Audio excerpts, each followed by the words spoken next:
ह्यानंतर ना तुम्ही कधीच मार्केटमधून असे मसाला शेंगदाणे विकत आणणार नाही. कारण इतके चटपटीत लागतात आणि 5 मिनिटात तयार होतात. त्यासाठी 1 कप शेंगदाणे स्वच्छ धुवून घ्यायचे आहे. त्यातच आपल्याला एक अर्ध्या लिंबाचा रस घालायचा आहे. मस्त असं एकजीव करायचं. त्यामध्ये थोडं-थोडं बेसन पीठ घालायचं आहे. साधारणतः 4 ते 5 चमचे बेसन पीठ घातलं.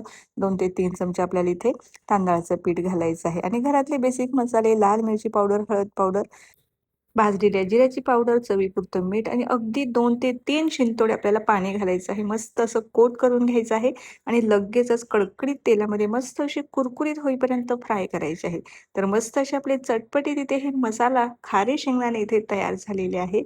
अजून चटपटीत व्हावे याकरता यावरतून मी आमचूर पावडर घातलेले आहे. थोडंसं काळं मीठ घातलेलं आहे किंवा तुम्ही चाट मसाला घालू शकता. मस्त असे आपले चटपटीत इथे मसाला शेंगदाणे रेडी झालेले आहे. नक्की ट्राय करा.